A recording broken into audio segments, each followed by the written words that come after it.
Friends, welcome to life style with Maheswari. இன்றைக்கி நம்ம சேனலில் 9 நாளைக்கு 9 வகையான சட்னி பார்க்க போகிறோம். அதே மாதிரி இதில் வெஜிடேரியன், ஹெல்த்தான வேர்க்கடலை வச்சு சட்னி அரைக்கிறது, இந்த மாதிரி எல்லா விதமான சட்னியும் என்னுடைய ஸ்டைலில் நான் எப்படி அரைப்பண்றது தான் இன்றைக்கி வீடியோவில் உங்கள் கூட ஷேர் பண்ணிக்க போகிறேன். முக்கியமாக பிகினர்ஸ் உங்களுக்காக. நீங்கள் ஒரே சட்னி அரைச்சி போர் அடிச்சிருச்சா? இப்போ வாங்க டிஃப்ரெண்ட்டாக நம்ம சட்னியை எப்படி அரைக்கிறதுன்றத பார்க்கலாம்.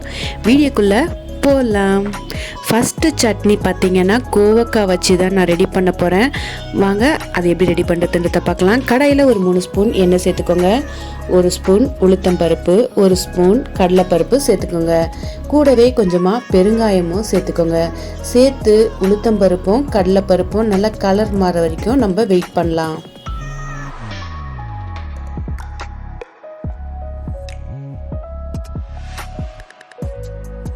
உளுந்தும் கடலைப்பருப்பும் கலர் மாறினதுக்கு அப்புறமா காரத்துக்கு தேவையான அளவுக்கு காஞ்ச மிளகாய் சேர்த்துக்கோங்க. நான் ஒரு 8 காஞ்ச மிளகாவும் கலருக்காக காஷ்மீரி மிளகா ஒரு 4 மிளகாய் சேர்த்துக்கிறேன். ஒரு 10 பூண்டு சேர்த்துருக்கேன். சின்ன பீஸ் இஞ்சி சேர்த்துட்டு அதை நல்லா வதக்கினதுக்கு அப்புறமா ஒரு 3 வெங்காயத்தை நீட்டில் கட் பண்ணி வச்சுருக்கேன். அதை இப்போ சேர்த்துக்கிறேன். இந்த சட்னிக்கு தேவையான அளவுக்கு உப்பி சேர்த்துட்டு வெங்காயம் நல்லா கலர் மாறுற அளவுக்கு நம்ம வதக்கிக்கலாம்.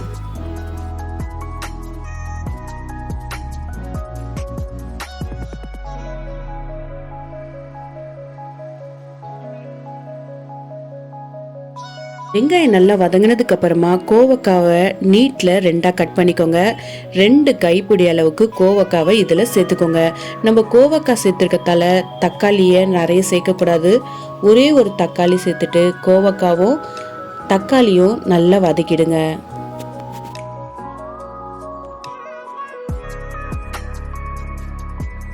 இந்த அளவுக்கு நல்லா வதக்கினதுக்கு அப்புறமா இதை நல்லா ஆற வச்சுட்டு நம்ம மிக்ஸி ஜாரில் இதை அரைச்சி எடுத்துக்கலாம். இப்போ மிக்ஸி ஜாரில் நம்ம அரைச்சி எடுத்ததுக்கு அப்புறமா இதை இப்போ நம்ம தாளிப்பு போட்டுடலாம்.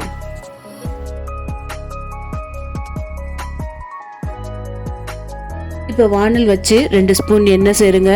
எண்ணெய் சூடானதுக்கு அப்புறமா 1 ஸ்பூன் அளவுக்கு கடுகு சேருங்க. கடுகு பொரிஞ்சதுக்கு அப்புறமா இதில் கருவேப்பிலை சேர்த்துடலாம். கருவேப்பிலை சேர்த்து பொரிஞ்சதுக்கு அப்புறமா நம்ம அரைச்சி வச்சிருக்க கோவக்காய் சட்னியை இதில் சேர்த்துடலாம்.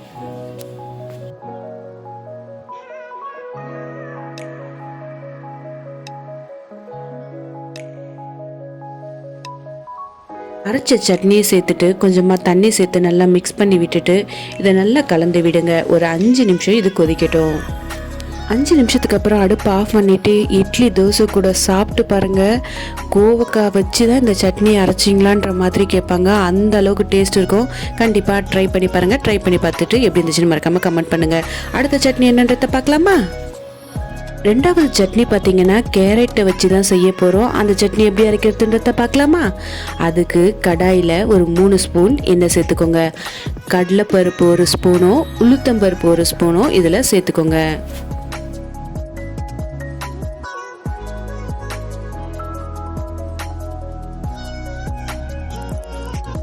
கடலைப்பருப்பு உளுத்தம்பருப்போடைய கலர் மாறினதுக்கு அப்புறமா சின்ன நெல்லிக்காய் சைஸுக்கு புளி சேர்த்துக்கோங்க.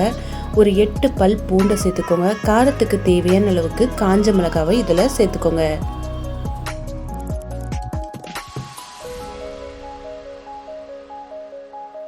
இப்போ பெரிய வெங்காயத்தை 2 வெங்காயத்தை நீட்டில் கட் பண்ணி வச்சுருக்கேன். அதை இப்போ சேர்த்துடலாம்.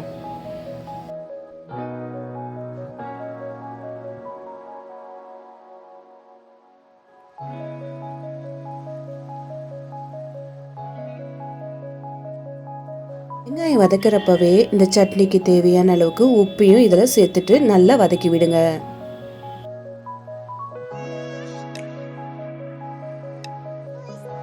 இப்போ நம்ம கேரட் சேர்த்துடலாம். ஒரு கைப்பிடி அளவுக்கு கேரட்டை கட் பண்ணி சேர்த்துருங்க. ஒரே ஒரு தக்காளியும் கட் பண்ணி இது கூட சேர்த்துட்டு கேரட்டையும் தக்காளியும் நல்லா வதக்குங்க. கேரட் வேகிற அளவுக்கு நம்ம வெயிட் பண்ணலாம்.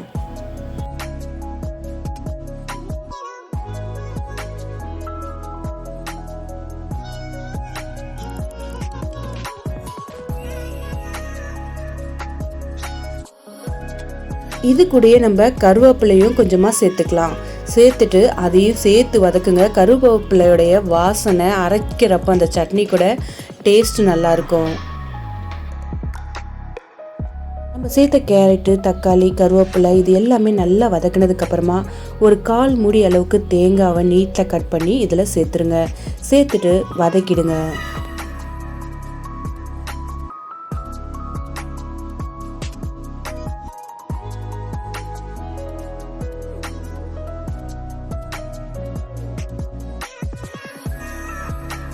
இப்போ நல்லா வதக்கினதுக்கப்புறமா இதை நல்லா ஆற வச்சுட்டு இப்போ நம்ம அதை மிக்ஸி ஜாரில் அரைக்க ஆரம்பிக்கலாம்.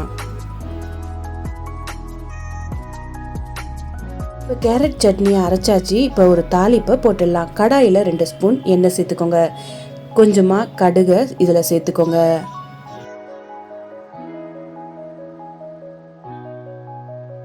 கடுகு பொரிஞ்சதுக்கு அப்புறமா இதில் நம்ம கருவேப்பிலையை சேர்த்துடலாம்.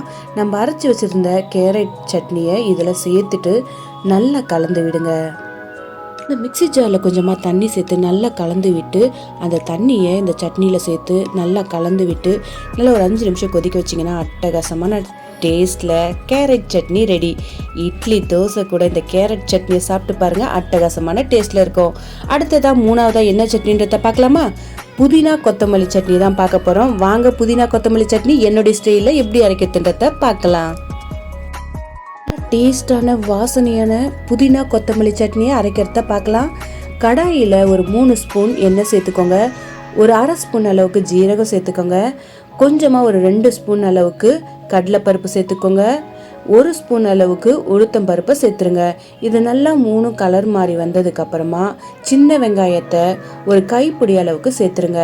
10 பல் பூண்டு சேர்த்துருங்க. 4லேருந்து 5 காஞ்ச மிளகாவை இதில் சேர்த்துக்கோங்க. அடுத்ததாக ஒரே ஒரு தக்காளியை நீட்டில் கட் பண்ணி அதையும் சேர்த்துருங்க. இது எல்லாமே சேர்த்து நல்லா வதக்கி விடுங்க. வதங்கினதுக்கு அப்புறமா இதில் புதினாவை சேர்த்துக்கலாம். ஒரு கைப்பிடி அளவுக்கு புதினாவை சேர்த்துட்டு 1/2 ஸ்பூன் அளவுக்கு மஞ்சத்தூள் சேர்த்துக்கோங்க. கூடவே கொஞ்சமாக பெருங்காயத்தை இதில் சேர்த்துக்கலாம். புதினாலாம் சேர்த்து நல்லா வதங்கினதுக்கு அப்புறமா கடைசியாக கொத்தமல்லியை சேருங்க. கொத்தமல்லி சேர்த்துட்டு அதையும் லைட்டாக கலந்து விட்டுருங்க.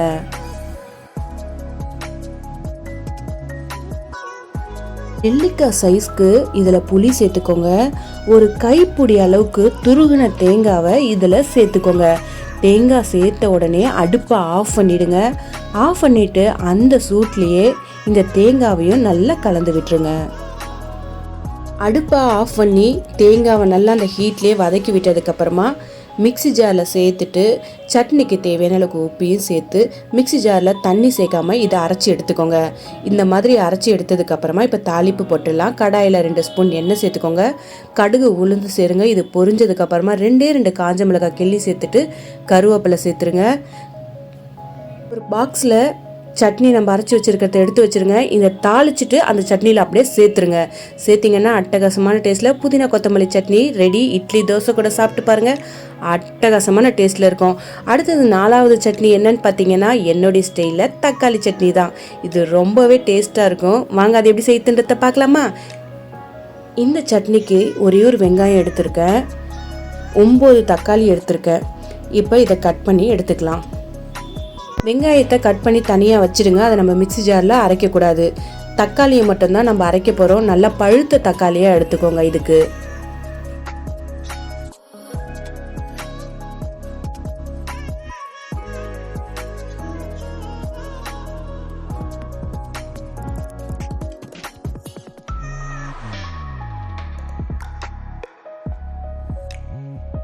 தக்காளி எல்லாமே கட் பண்ணி மிக்ஸி ஜாரில் சேர்த்ததுக்கப்புறமா காரத்துக்கு தேவையான அளவுக்கு குழம்பு மிளகாத்தூள் இதில் சேர்த்துக்கோங்க.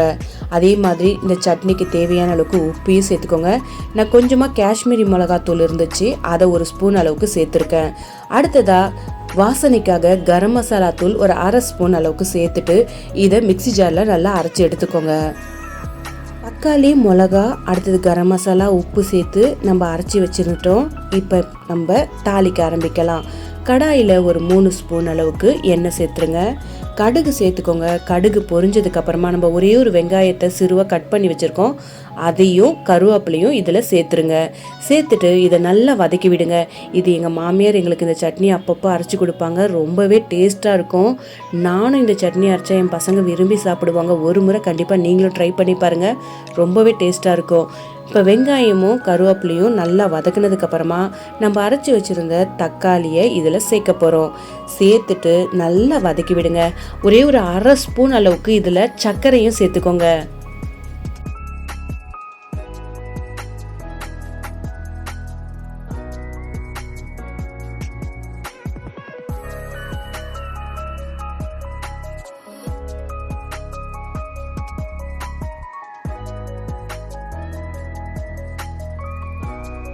அரைச்ச தக்காளி சேர்த்துட்டு அதோடைய பச்சை ஸ்மெல் போகிற அளவுக்கு இதை நம்ம கொதிக்க விட போகிறோம்.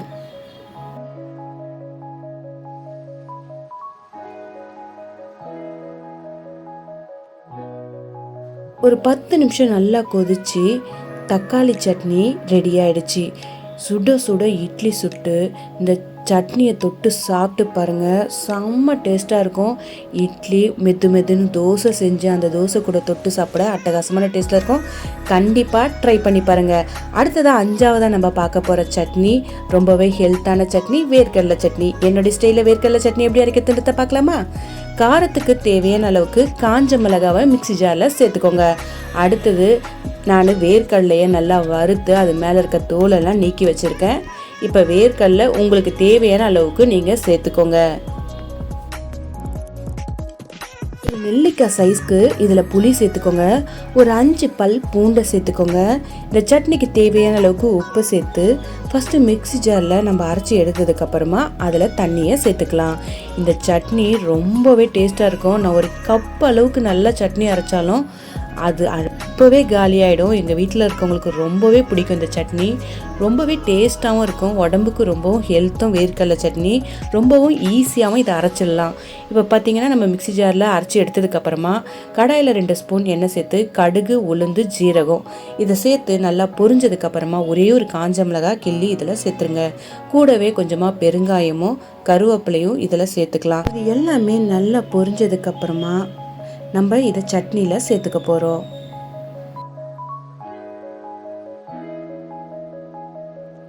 கருவேப்பிலை சேர்த்து தாளிப்பு போட்டாச்சு. இப்போ அதை சட்னியில் நம்ம சேர்த்துட்டோன்னா அட்டகாசமான டேஸ்ட்டில் வேர்க்கடலை சட்னி என்னுடைய ஸ்டைலில் ரெடி. கண்டிப்பாக ட்ரை பண்ணி பாருங்கள். வேர்க்கடலை சட்னியும் இட்லி தோசை கூட சாப்பிட்ற செம்ம டேஸ்ட்டாக இருக்கும். வேர்க்கடலை உடம்புக்கு ரொம்பவே ஹெல்த்தானதும். இப்போ என்னுடைய ஸ்டைலில் வேர்க்கடலை சட்னி எப்படி அரைக்கிறதுன்றதை பார்த்துருப்பீங்க. அடுத்த சட்னி 6ஆவது சட்னி என்னன்றதை பார்க்கலாமா?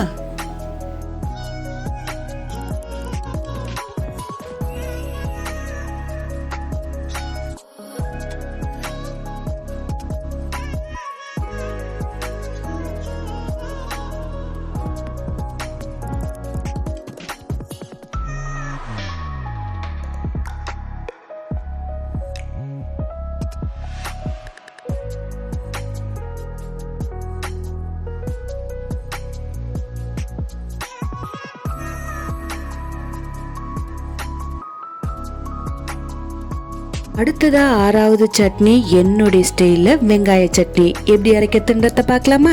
கடாயில் ஒரு 2லேருந்து 3 ஸ்பூன் அளவுக்கு எண்ணெய் சேர்த்துக்கோங்க. அதே மாதிரி 1 ஸ்பூன் கடலைப்பருப்பும் 1 ஸ்பூன் அளவுக்கு உளுத்தப்பருப்பும் சேர்த்துக்கோங்க. கடலைப்பருப்பும் உளுத்தம் பருப்பும் நல்லா கலர் மாறுற அளவுக்கு நம்ம வதக்கிக்கலாம். கூடவே கொஞ்சமாக பெருங்காயமும் இதில் சேர்த்துக்கலாம்.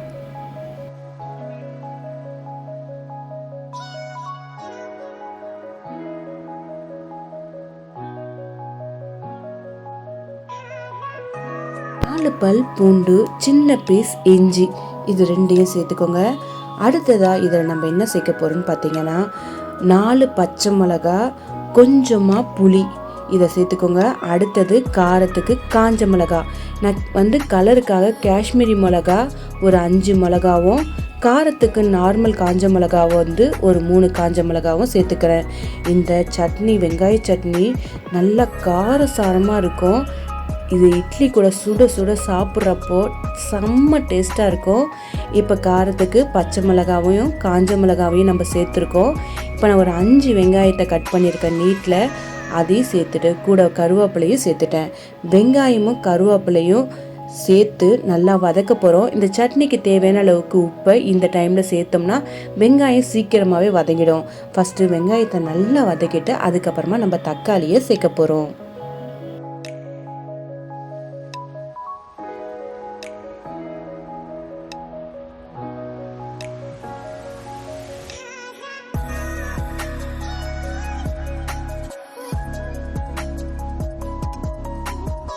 வெங்காயம் வதங்கினதுக்கு அப்புறமா 2 தக்காளி மீடியமான சைஸில் இருக்க தக்காளியை நீட்டில் கட் பண்ணி சேர்த்து தக்காளியும் நல்லா வதக்கிக்கோங்க.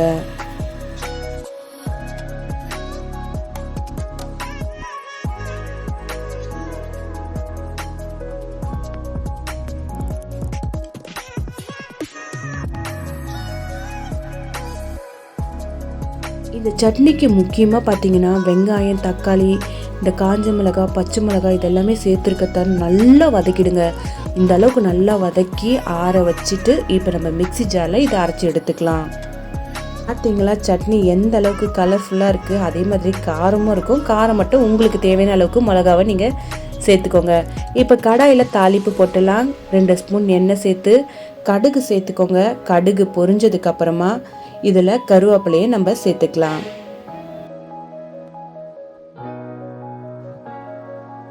கடுகு நல்லா பொரிஞ்சதுக்கப்புறமா இதில் கருவேப்பிலை சேர்த்துட்டு கருவேப்பிலையும் பொரிஞ்சதுக்கப்புறமா நம்ம அரைச்சி வச்சுருந்த வெங்காய சட்னியை இதில் சேர்த்துருங்க. சேர்த்துட்டு நல்லா கலந்து விட்டு ஒரு 5 நிமிஷம் இதை கொதிக்க விட்டு ஆஃப் பண்ணிங்கன்னா அட்டகாசமான டேஸ்ட்டில் வெங்காய சட்னி ரெடி. நல்லா காரசாரமாக இருக்கும். இட்லி தோசை கூட தொட்டு சாப்பிட்டு பாருங்கள்.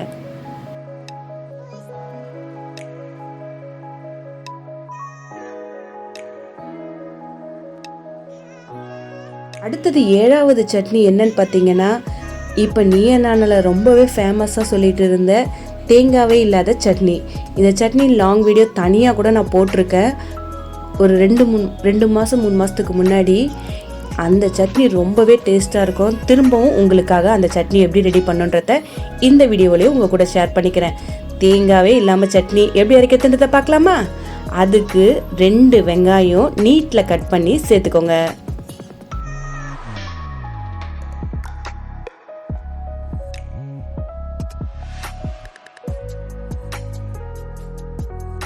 வெங்காயம் வதங்குறப்பவே ஒரு 7 பல் பூண்டை இதில் சேர்த்துக்கலாம். காரத்துக்கு நான் ஒரு 8 பச்சை மிளகாய் இதில் சேர்த்துக்கிறேன். நீங்கள் காரம் உங்களுக்கு எவ்வளோ தேவையோ அதுக்கு ஏற்ற மாதிரி சட்னிக்கு நீங்கள் பச்சை மிளகாவை சேர்த்துக்கோங்க. இப்போ பாருங்கள் வெங்காயமும் பச்சை மிளகாவும் எந்த அளவுக்கு நல்லா வதங்கிடுச்சுன்றத.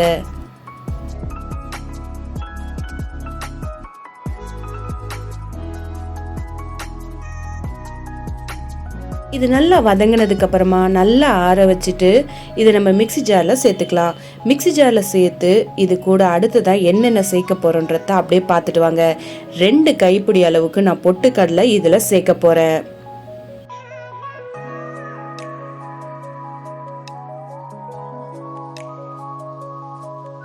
ரெண்டு கை பொட்டுக்கடலை சேர்த்ததுக்கு அப்புறமா இந்த சட்னிக்கு தேவையான அளவுக்கு உப்பையும் சேர்த்துக்கலாம்.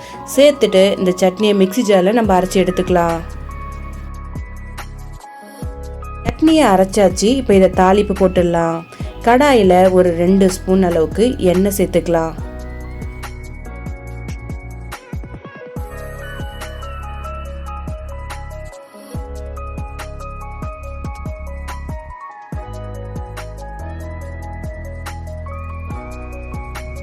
எண்ணெய் சுடானதுக்கு அப்புறமா கடுகு உளுந்து சேர்த்துருங்க.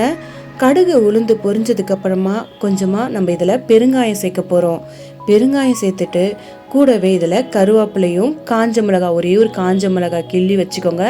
காஞ்ச மிளகாய் சேருங்க. காஞ்ச மிளகாய் பொரிஞ்சதுக்கு அப்புறமா கூடவே கருவேப்பிலையும் சேர்த்துருங்க. ஒரு 8 சின்ன வெங்காயத்தை எடுத்துக்கோங்க. அதை தோலை நீக்கிட்டு இந்த மாதிரி தட்டி கூட சேர்த்துக்கலாம், இல்லைன்னா நீட்டில் ரொம்ப சிறுவாக கட் பண்ணிக்கோங்க. இந்த மாதிரி சின்ன வெங்காயத்தை நம்ம கட் பண்ணதை இதில் சேர்த்துட்டு நல்லா வெங்காயம் வதக்கிடுங்க. வெங்காயம் நல்லா வதக்கி அது கலர் மாறினதுக்கப்புறமா நம்ம இந்த அளவுக்கு நல்லா கலர் மாறினதுக்கப்புறமா அரைச்சி வச்ச சட்னியை இதில் சேர்த்துக்கலாம். சேர்த்துட்டு கூடவே நல்லா தண்ணி சேர்த்து மிக்ஸ் பண்ணி இதில் நல்லா சேர்த்துருங்க. இது பார்த்திங்கன்னா மதுரை ஸ்பெஷல் தண்ணி சட்னின்னு சொல்லுவாங்க. இது ரொம்பவே டேஸ்ட்டாக இருக்கும். தேங்காவே இல்லாமல் சட்னி எப்படி ரெடி பண்ணுன்றதை இன்றைக்கி பார்த்துருப்போம். நீயா நானால போன வாரம் அவ்வளோ ஃபேமஸாக இந்த சட்னியை பற்றி போயிருக்கு. நிறைய ஷார்ட் வீடியோவில் இந்த சட்னியை எப்படி ரெடி பண்ணுன்றதையும் போட்டிருக்காங்க. இந்த சட்னி நான் ஒரு 2 மாதத்துக்கு முன்னாடியே அரைச்சி கூட லாங் வீடியோ தனியாகவே நான் போட்டிருக்கேன். மதுரை ஸ்பெஷல்ன்றத உங்கள் கூட திரும்பவும் ஷேர் பண்ணுன்றதுக்காக தான் இந்த சட்னி எப்படி ரெடி பண்ணுன்றதை உங்கள் கூட ஷேர் பண்ணிக்கிறேன். இது ரொம்பவே டேஸ்ட்டாக இருக்கும். இந்த சட்னியை சேர்த்த உடனே அடுப்பை ஆஃப் பண்ணிவிடுங்க. ஆஃப் பண்ணிவிட்டு சட்னியை சேர்த்து நல்லா கலந்து விட்டிங்கன்னா அட்டகாசமான டேஸ்ட்டில் தேங்காவே இல்லாத சட்னி ரெடி. சுட சுட இட்லி கூட இந்த சட்னியை தொட்டு சாப்பிட்டு பாருங்கள். செம்ம டேஸ்ட்டாக இருக்கும். சாப்பிட்டு பார்த்துட்டு எப்படி இருந்துச்சுன்றத மறக்காமல் எனக்கு கமெண்ட் பாக்ஸில் கமெண்ட் பண்ணுங்கள். அடுத்த சட்னி பார்த்தீங்கன்னா நல்ல காரசாரமான எங்கள் பாட்டியோடைய ஸ்பெஷல் பூண்டு சட்னி. இந்த பூண்டு தான் இதில் அதிகமாக இருக்கணும், வெங்காயம் கம்மியாக இருக்கணும். பூண்டு பார்த்திங்கன்னா நல்லா ஒரு கைப்பிடி அளவுக்கு பூண்டை இதில் நம்ம சேர்க்க போகிறோம். கடாயில் ஒரு 3 ஸ்பூன் எண்ணெய் சேருங்க. எண்ணெய் சூடானதுக்கப்புறமா ஒரு கைப்பிடி அளவுக்கு பூண்டை இதில் சேர்த்துருங்க. அடுத்ததாக பார்த்திங்கன்னா காரத்துக்கு தேவையான அளவுக்கு நம்ம இதில் காஞ்ச மிளகாய் சேர்க்க போகிறோம். உங்கள் காரத்துக்கு எவ்வளோ வேணுமோ அதுக்கு ஏற்ற மாதிரி நீங்கள் காஞ்ச மிளகாய் சேர்த்துருங்க. இதில் பார்த்திங்கன்னா ஒரே ஒரு பெரிய வெங்காயம் சேர்த்துருப்பேன், ஒரு 10 சின்ன வெங்காயம் சேர்த்துருப்பேன்.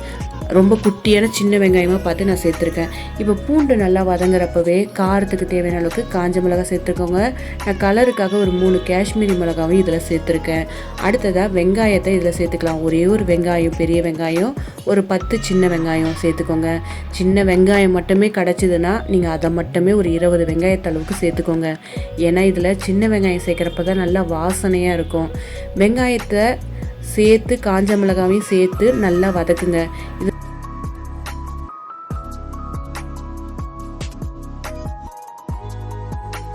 இப்போ ஒரு சின்ன நெல்லிக்காய் சைஸ்க்கு புளி சேர்த்துக்கோங்க. நல்லா கார சட்னியில் லைட்டாக புளிப்பாக இருக்கணும்ல, அதுக்காக லைட்டாக புளி சேர்த்து அதையும் நல்லா வதக்கிக்கோங்க.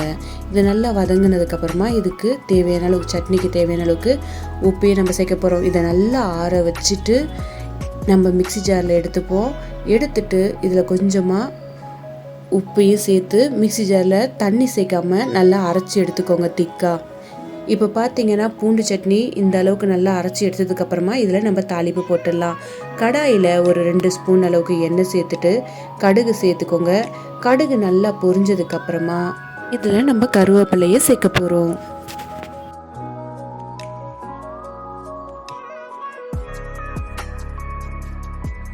சட்னியை திரும்பவும் நம்ம அரைச்சிட்டு சேர்க்க தேவையில்ல. இந்த தாளிப்பை அரைச்ச சட்னியில் சேர்த்துருங்க. அந்த எண்ணெய் சூட்டோடையே அந்த சட்னியில் சேர்த்துட்டு நல்லா கலந்து விட்டுட்டு இட்லி தோசை கூட சாப்பிட்டு பாருங்கள். அப்பா, காரசாரமாக அட்டகாசமான டேஸ்ட்டில் இருக்கும். எக்ஸ்ட்ராவே இட்லி தோசை சாப்பிடுவீங்க, அந்த அளவுக்கு டேஸ்ட்டாக இருக்கும். பூண்டு சட்னி எங்கள் பாட்டியோடைய ஸ்பெஷல் சட்னி. கண்டிப்பாக இந்த பூண்டு சட்னி நல்லா டேஸ்ட்டும் இருக்கும், அதே மாதிரி காரமும் இருக்கும். கண்டிப்பாக ட்ரை பண்ணுங்கள். அடுத்ததை நம்ம பார்க்க போகிறது பிக் பாஸில் விஷால் செஞ்ச சட்னி தான். இது சட்னி கிடையாது, பொடின்னு சொல்லுவாங்க. இது நாங்கள் சின்ன புள்ளியிலேருந்தே சாப்பிட்டுருக்கோம். எங்கள் வீட்டில் சட்னி இல்லை இட்லி பொடி இல்லாதப்ப டக்குன்னு ரெடி பண்ணுற பொடி எங்கள் பாட்டி செஞ்சு கொடுப்பாங்க.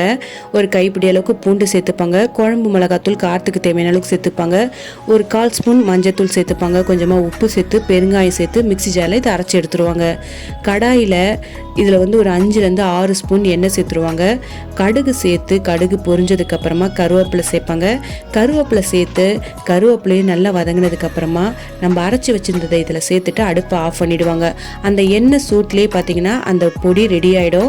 இதை இட்லி தோசை கூட சாப்பிட்றப்ப அட்டகாசமான டேஸ்ட்டில் இருக்கும். எக்ஸ்ட்ராவே 2 இட்லி சாப்பிடுவாங்க, அந்த அளவுக்கு டேஸ்ட் இருக்கும். கண்டிப்பாக இதையும் ட்ரை பண்ணி பாருங்க. இன்னைக்கு நம்ம சேனல் சட்னி எப்படி ரெடி பண்ணணுன்றத பிகினர்ஸ் உங்களுக்காகவே இந்த வீடியோ ரெடி பண்ணியிருக்கேன். கண்டிப்பாக ட்ரை பண்ணி பாருங்கள். ட்ரை பண்ணி பார்த்துட்டு எப்படி இருந்துச்சுன்னு மறக்காமல் கமெண்ட் பண்ணுங்கள். இந்த வீடியோ உங்களுக்கு பிடிச்சிருக்குன்னு நினைக்கிறேன். பிடிச்சிருந்தா மறக்காமல் லைஃப் ஸ்டைல் மகேஸ்வரியை சப்போர்ட் பண்ணுங்கள், கமெண்ட் பண்ணுங்கள், லைக் பண்ணுங்கள். பக்கத்தில் இருக்க பெல் ஐக்கானை மறக்காமல் கிளிக் பண்ணுங்கள்.